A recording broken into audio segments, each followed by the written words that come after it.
Assalamualaikum warahmatullahi wabarakatuh. Perkenalkan, nama saya Nabila Arasati dengan NPM 204782022 dari program studi teknologi rekayasa internet. Jadi dalam video kali ini untuk memenuhi tugas mata kuliah analisis dan ilmu data, di sini saya akan menjelaskan dari hasil analisis regresi linear berganda dari dataset kualitas udara OpenIQ. Nah, di sini bisa dilihat, jadi untuk data yang telah diproses atau setelah dibersihkan itu memiliki 61.107 eh, observasi setelah pembersihan data. Nah, selain itu untuk variabel dependennya sendiri di sini saya memilih value yaitu konsentrasi polutan.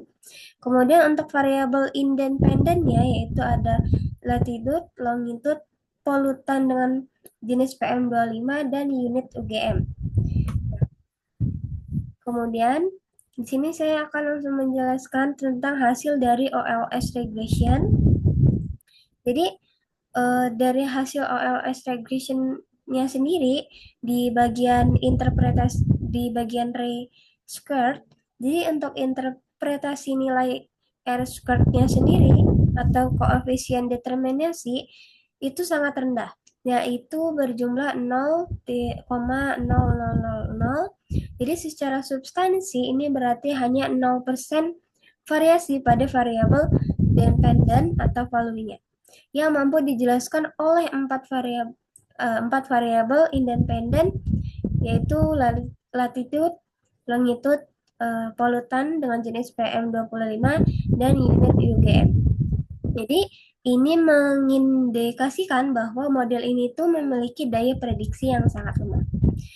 Lalu di sini ada uji di sini ada uji signifikansi simultan atau uji F. Jadi meskipun R2 R-squared itu sangat rendah, dia nilai probabilitas F statistiknya itu uh, itu berjumlah 4.832 dan untuk prob F statistiknya untuk probabilitasnya itu berjumlah 0,000678 yang artinya dia nilainya itu signifikan. Jadi kesimpulannya secara simultan variabel independen itu berpengaruh signifikan terhadap value. Namun pengaruhnya sangat kecil karena dia dikuatkan oleh R-squared yang nilainya 0. Lalu di sini selanjutnya saya akan menjelaskan interpretasi koefisien dan uji signifikansi parsial atau uji T. Jadi di bagian sini untuk variabel latitude itu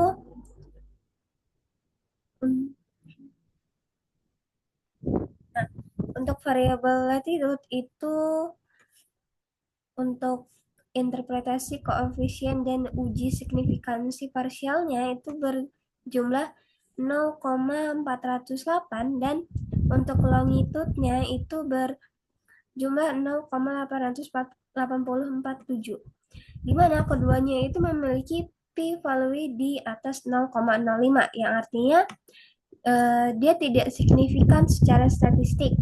Nah, variasi lokal ini variasi lokasi geografis ini tidak terbukti mempengaruhi tingkat polutan dalam model ini. Kemudian untuk bagian polutan PM25 itu memiliki p-value-nya itu 0,002 atau kurang dari 0,05 sehingga hasilnya itu signifikan. Nah, koefisiennya itu negatif dan besar. Nah, dan untuk nilai koefisiennya itu kan di sini negatif dan besar yaitu min 931.6174.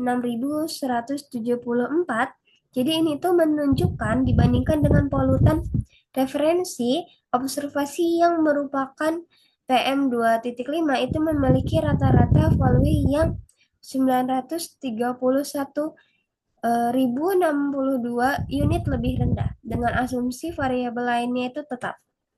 Kemudian di sini saya akan menyorot ke variabel X yang terakhir yaitu unit UGM. Nah, jadi untuk variabel unit UGM ini juga sangat signifikan untuk nilai P-nya di sini dia 0,000 yang artinya kurang dari 0,05 dan untuk koefisiennya sendiri itu positif besar yaitu 936.4792 yang artinya ini adalah variabel dummy yang menunjukkan bahwa unit pengukuran memberikan pengaruh yang sangat besar pada nilai value. Nah, selanjutnya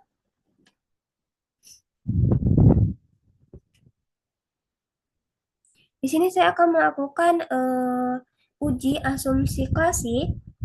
Nah, yang pertama di sini ada uji multikolinearitas atau VIF.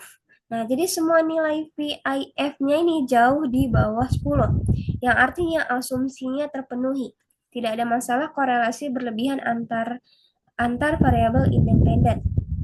Nah, dan untuk bagian uji heteroskedastisitas, di sini dia untuk p-value UG Birch-Pagen-nya itu adalah 0,0883 karena P kurang dari 0,05 yang artinya kita gagal menolak asumsinya.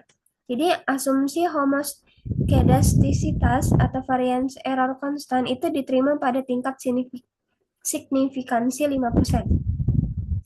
Lalu di sini ada uji autokorelasi yaitu Durbin-Watson. Jadi untuk nilai Durbin-Watsonnya sendiri yaitu di angka 2,0004 di mana dia mendekati 2 yang artinya asumsi diterima. Jadi tidak ada autokorelasi.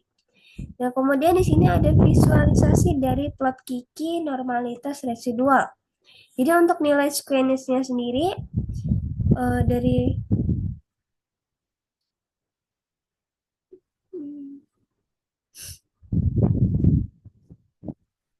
Nah, jadi untuk nilai squeness-nya sendiri itu berada di 73.317 dan untuk kurtosisnya itu berada di nilai 6.398.718 yang artinya sangat ekstrim. Serta untuk probabilitas JB-nya itu berada di 0 yang artinya asumsi ini sangat ditolak. Nah, jadi ini merupakan pelanggaran serius yang membuat interval kepercayaan dan uji TF itu tidak valid secara statistik.